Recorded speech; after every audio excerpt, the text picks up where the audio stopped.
struggling, especially against so much pickup potential from the side of S11. Yeah, I feel like we're in a weird place, right? Where you're still seeing Beatrix picked up a lot, but the win rate just isn't there. But you know, obviously these teams spent a lot of time practicing. We saw a lot of Beatrix 1-1 previously, right, throughout the year and everything. So we'll see again how you utilize that gold lane, because honestly, it's not always about the gold lane in these matchups, which we're seeing here. And I also love that Benedetta band coming out from S11 because of just the massive game that we saw Takashi have, and even in that versus, you saw the signature pick was actually the Turizla there, right? Do we possibly see a ban towards that? Is it possible that that comes out here, or is he actually going to be playing the Fredrin? I mean, that's the biggest question, where exactly Takashi's going. See, that's why the flex picks are just so good in the first phase, right? It really makes the opponents think, and S11, they're going to have to go for a ban towards the XP. Not the Turizla, but it's the hero with the initial T. It's the Tamiz in the XP that's going to be banned out, right? We haven't seen a lot of Tamiz. I think it's just White Chicken, man. It's just White, right? It's just White. Yeah, that was a very impressive game from White Chicken, though. Yeah. Maybe S11, that is what they want to avoid, right? They want to go for pickoffs, but if they're up against a very solid EXP laner that can go up against multiple members at the same time, then that will actually throw a wrench into their macro setups. So I think it's a smart move, but RQ Akira, they have a lot more options here still. They can go for that Lolita that's still available, and that is a hero that Luis has shown to be playing so well. Mid lane. Yeah, I mean, we're going to get our answer in Paramis, just a couple Lunox? seconds. Lunox. Okay. Lunox, right? Who we've seen pop up 3 times up to this point, has had a pretty good performance. Really good, yeah. Really good. Really good. But mostly in the gold lane. Mostly in the gold lane, right? But so that's not happening here. So Unless. Unless. But I think it's highly doubtful here with the Beatrix. But S11 Gaming, I mean, what do they want to take into the gold lane here specifically? And then still, in just a couple seconds, we will find out, is this Joy still going in that jungle? Could it be the Cho here? Now, having the Kadita locked in with that burst potential, you do have a great option to burst someone down from RQ Akira, but you got to utilize it, and that is the Irithil locked in for the gold lane. Oh man, Irithil just hasn't been too solid here in M4, the meta currently, but I do like the Grok pick, right? It really stops the momentum that RQ Akira has, stops them from engaging, and hey, it's also a solid initiation tool. Let me ask you something. Go ahead. Weapon Master Grok or High and Dry Grok? It depends if he's a roamer or the XP now, right? Because the Cho can still go to Cho XP. can still, yeah. I think the Grok's going to go to roam position. Looking at the games that, well, yesterday's games, High and Dry, Weapon Mastery, I am biased towards Weapon Mastery, right? The damage that Alien was doing was unreal, and you scale to the later stage of the game. So I think it'll definitely help him up against this kind of composition, which is quite squishy. If you want to look for that one shot, sure, just go for the Weapon Mastery, wait for those items, and then go. But the smartest pick is another, just such a solid choice for RQ Akira up against so much CC. It's going to cancel out everything. Yeah, I like it. We've seen now both team compositions here. Arashi, any final thoughts on the team composition you like the most? I feel like both teams are just so aggressive, but I feel like for RQ Akira, they have a bit more tools to work around with, a bit more crowd control immunity that will allow them to be a lot more dominant in the vision contesting. So I believe they have a bit of an edge here, but as you mentioned, both teams, they just seem very intent on just diving towards each other. Well, I gotta say, you know, with RQ Akira here, they definitely have the tools they need. But I think the biggest thing, again, is that Marches pick, right? How do you utilize that? You're going to be able to dodge a lot of CC here. And then can you also utilize the Kaja pick? Because we've seen games where that struggled as well. But that's going to be it for the draft as we load up into the Land of Dawn. Ladies and gentlemen, the last day of the group stages. RQ Akira versus S11 Gaming. Oh, you can already see the group up from both of the teams, right? They're just swapping sides right now as both teams, again, are just looking to just help their junglers get the buffs normally. Both junglers opting to go for the purple buff here. Yeah. So it's a very interesting path they're going to take. There's one thing that's very interesting, though, yeah. Papa Dog. Is that it? Is that what I was going to point it out to you, man? Weapon Mastery, right? He didn't go for it. He went for High and Dry here, which is interesting. What do you think about this? It means that he is going for a lot of 1v1 damage coming in, but of course on the side of RQ Akira, they also actually went for the Martis in the EXP lane instead. So both teams, again, going to be very aggressive, but I do think that as far as wave clear goes, RRQ Akira has a bit of a lead with the Beatrix, with the Lunox, as well as the Martis. So I think in the early game, that kind of speed and how you can rotate will be critical in deciding who arrives to the fights first. See, this is why it's so interesting with drafts, because both teams super flex, right? We didn't initially we were like, where's Joy going? She goes in the jungle, okay. Then you have the Kadita in the mid lane not roaming. You have the Cho on the roam, and on the other side, same thing. You actually have the Fredrin in the jungle, right, doing that, and then it was the Martiz, who we have seen in the jungle as well often, but he's in the hands of Takashi here, and that matchup alone, Takashi versus Papa Dog, I feel like it's going to be tough for Takashi to get a kill here, whereas Papa Dog could possibly get an early one if he is able to utilize that high and dry emblem. And you can see the team focusing on the bottom side. Already right early on, Takashi though, on the Martis. That's why they actually opted to put the Martis in the XP lane instead of the jungle. And instead, they went for Fredrin in the jungle, which is, again, a weird style, because usually we do see the Fredrin get placed into the XP. But now King is already rotating towards that turtle side, going up against Papa Dog, Jawton, and Erwin. As Erwin jumps in with Way of the Dragon, able to actually bring King all the way back when Takashi looks for a steal. The Divine Judgment comes in onto Jawton, but it's still going to be S11 who takes the turtle. Both teams disengaging, and S11 walk out with the favorable trade. No one gets taken out, but that is a very quick maneuver from S11, and I thought that RRQ Akira were the ones that were going to put a trigger, because if you look at the composition, they have a lot more burst damage they can play around with, whereas for S11, they have a lot more outplay potential, but it seems like they are the ones that will be picking up first blood. First blood by S11 and Chan. This is what we said in the keys to victory. He needs to start popping off. Yeah. Picks the Kadita, flashy hero, does it. Erwin, with the way the Dragon and the Jikundo, brings King back, and that might just be a kill. King can't dash away. Sagan tries to look for some compensation, but it is not enough just yet. S11 off to a great start here. And yes, like you mentioned, right, Kadita, if you can get these early kills, you've got that last worship here. You also have the Petrify, which again has been debated. You know, do you run with the Flicker? Do you have the Petrify? Obviously, a lot of more people would opt for the Petrify for that combination to get out one member from RRQ Akira. But already, is there anything that sticks out to your eye here, Arashi, for the emblems? Of course, we talked about the high-end dry already, but we can see actually in the mid lane though, a play happens to interrupt the analysis yet again. This is gonna be a spicy one, boys. They just don't like you, Rocky. They don't want you to talk, bro. I understand. Okay, you understand, right? But Erwin has just been massive here. I mean, I feel like at this point, most Cho games that we've seen have been very valuable, right? Whichever team decides to go with this hero. And it works so well in the roam because, again, you're able to just allow Jotun to go ahead and farm up, right? You don't really have to worry about too much, and then you come and contest those objectives. The next turtle come up here in just a couple seconds.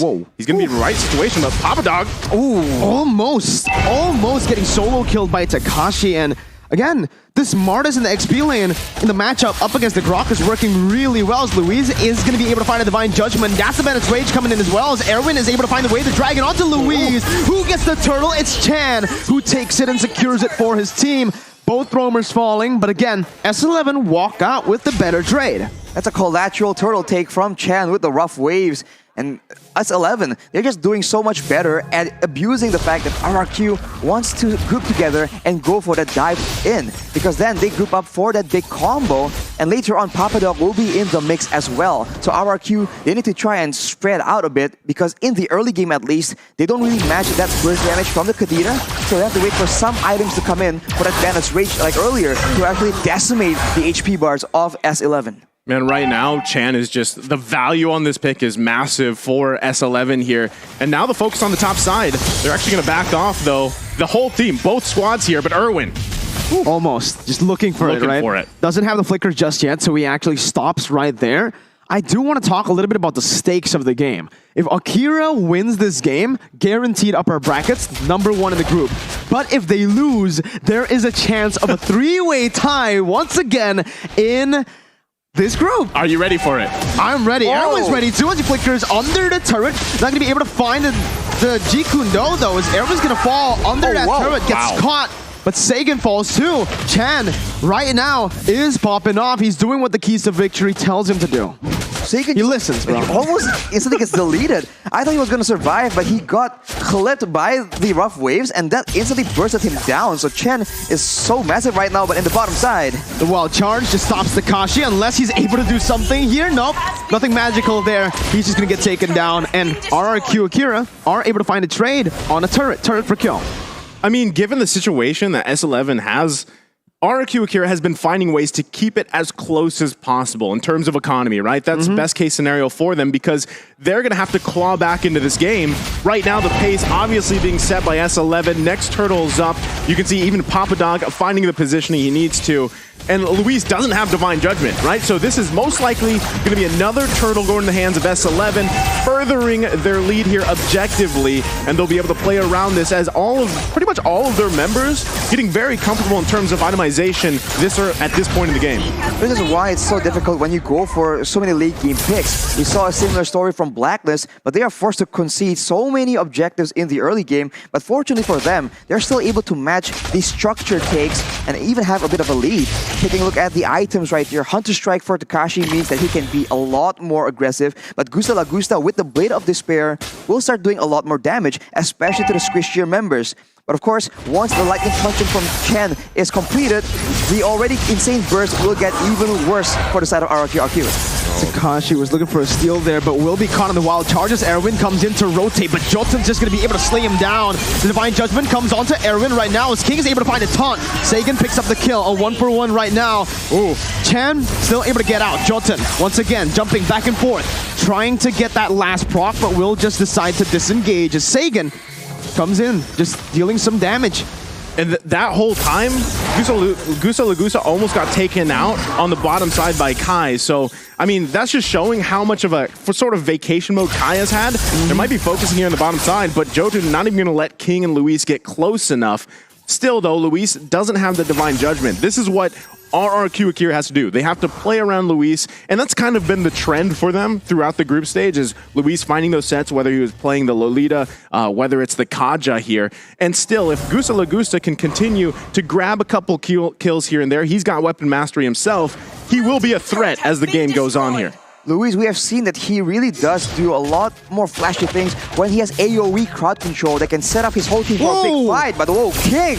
Erwin is able to find that right now, but everybody just collapses. The Petrify is massive by Chan. He finds the Lunox, Sagan's gonna fall, and Luis as well to Kai, who picks up a double. Gusta Lagusta rotates back into the mid lane, but it's a bit late. Takashi is gonna be caught there, jumps in onto the bush, and S11, they've timed that perfectly for the neutral objective to spawn, and that's the Lord. I wonder if RRQ Akira can be considered doing good or bad right now, because they've been losing a lot of fights, but at the same time, they've been able to minimize the goal difference, the structure difference as well. But now with S11 taking that Lord, if they play the macro game properly and manage all three waves at the same time, they have a chance here to, at one fell swoop, just break down multiple turrets from the side of RRQ Akira. Man, Erwin... still, just finding these little moments here. We're going to take a look at the replay in just a second, presented by TikTok here. Look at that, right? This is what we call the TikTok play in the Philippines. Comes in with that combination and doesn't die. Like, he's able to survive as well. And then the double there from Kai. That is a massive value here for S11. What? Hey, yo, what happened? Chan just got caught, and Jotun's looking for that ambush. Luis is going to be taken low. He doesn't have the Divine Judgment, and Jotun's just going to be able to walk him down. Takashi on the back, forced to flicker out very low. Jotun gets traded back as Gusta Lagusta picks up a mega kill. But man, it's just action everywhere, and they don't stop. They're still going. Sagan comes in with Wild Charge, will cancel that damage out. Erwin jumps in, now bringing him back with Way to Dragon. As Kai is going to be able to actually deal the damage back onto him. But Gusta and King traded back once again, and it's a shutdown over to Gusta. Man. This is a tough situation here because multiple shutdowns were picked up by Gusta Lagusta in that fight. Look at the damage right now. Okay. Out of nowhere, he is 6-0. Okay. The Beatrix does All right. damage. What was wrong with all the other Beatrixes at M4? What's with the win rate? Yeah. Well, He's 6-0. I It's have no Gusta La idea. Gusta, man. He's 6-0. He has the weapon mastery. And just a couple minutes ago, we were like, at one point, Gusta La Gusta, if he can continue to farm up, he is going to be a threat. And this is now. Now we're here, right? This is exactly what we're seeing. They get some more space on the map that they need. They even out the turret situation. But still, S11 is not out of this, right? They still do have quite a bit of control. They've got setups here. But Erwin, at this point, has to be much more careful in the way that he approaches these. And the same thing, Luis, now that he has Divine Judgment, he's feeling a little bit more confident, especially with Gusta La Gusta popping off at this point. He could find a setup that he wants, and then that's an immediate -1 for S11. It's going to be way harder for S11 to pull off their composition in the later stage of the game, right? They need to use their burst really efficiently towards that back line, and it's Sagan and Gusta. Thing is, Sagan can go invulnerable, and Gusta, the longer the game goes, will have some defensive items, will be a bit harder to catch. Meanwhile, for S11, most of them are open, and most of them can't really, take the prolonged fights here. It's just Kai, but just as I say it, again, Gusta La Gusta, he's dealing a lot towards Papa Dog on that high and dry. See, that's the thing. As we just said, Luis will pull those into Gusta La Gusta, find a kill, but Chan, though, Chan still has the rough waves. Is going to be able to get out of that one. A good snipe over just to poke Erwin down, but RRQ are doing good right now. They've gone the turrets down, and they can actually just wait it out. Play the long game, unless everyone gets caught here, and that's just a legendary picked up by Gusta. That's insane, What man. is Gusta? What? This man's insane. It's such a tough situation right now because Gusta is relatively survivable. Wow, that's a lot of damage, but he has a has clause as well, so he is sustaining a lot in these fights. And later on, Luis can transition from being an engage tool to a peel tool to ensure that Chan or Jotun, anyone who just dies in the back line, can get instantly shut down and destroyed by the damage coming in from the 8-0 right now, Gusta La Gusta. oh, look at Chan. Oh, He's I looking am. for a setup here on Gusta if he can find it. Oh my god, Sagan actually reads it out. Chan's still able to dish out the damage, but again, that's where the Lunox comes in handy. I thought I was going to hit, and then he's going to go for Luis ult, on the and then he hunt, goes though. for the hit. But yeah, Luis is on the hunt.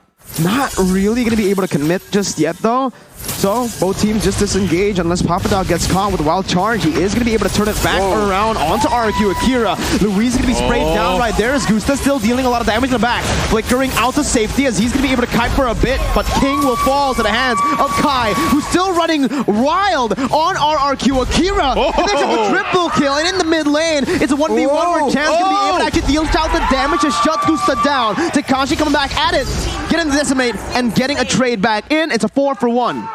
Out of nowhere. That's a 4-for-1 after securing the Lord. Both these teams right now, after taking a Lord, has gotten taken out very decisively. What is going on? RRQ Akira, they stood there with 2 members in that late game in a Lord push situation. I mean, now we've been talking about Gusta La Gusta, and Kai has heard it, and he's like, what about me, right? He's 7-1-3, just had a massive play there. So either way, this game can be anybody's game. S11 still in a good position, and a lot of it still. It's the same thing mirrored across these two team compositions. Who gets that pick off? Who finds a person out of their team? I mean, if it's Papa Dog, great, right? If he can get someone from RRQ Akira out of here, and that target is most likely probably going to be Takashi, as we see him trying to focus on these side lane pushes a little bit. But still, as we're about a little over a minute away from that next Lord, it is going to be a crucial to who has the numbers advantage leading up to that objective. But taking a look at the items, how are things going here, Arashi? A Cursed Helmet and an Oracle for Jotun in the jungle. This is a bit of a hybrid build. He wants to do some damage. He needs to have enough to threaten the backline, but still be tanky enough to survive these big crazy fights. As I'm analyzing, the fight breaks open again, Mirko. That Divine Judgment was massive, finds the member, but Chan's gonna be able to trade it back onto Sagan, onto Gusta. Kai is still dashing away. Kai is the way of the dragon, brings King back, locks him down for Jotun to deal the damage back in. Erwin with the Jikundo knocks him up. It's an upset in the making once again, as it's another 4-for-1. Can they actually push into the base here? It's only Luis. There's more than 20 seconds. They're going in. Erwin with a flicker combo in the Jeep Kundo. The mini wave needs to be cleared out. Luis is trying his best to actually buy some time. 5 seconds onto the Lunox right now. That's going to be Luis jumping in again. And that's S11 Gaming pulling another stop to upset the odds. RRQ Akira is down. Their 33 consecutive wins have been shut down by S11. That is such a crazy situation here. The fight is so dynamic. They don't really know what's going on. But S11, with the superior burst, with the more dangerous pick of potential going towards Gusta La Gusta, they're able to make it work. This is an upset, and I think we saw the stats earlier. Everyone is wrong. Ankarakai. I mean, I gotta say, we painted the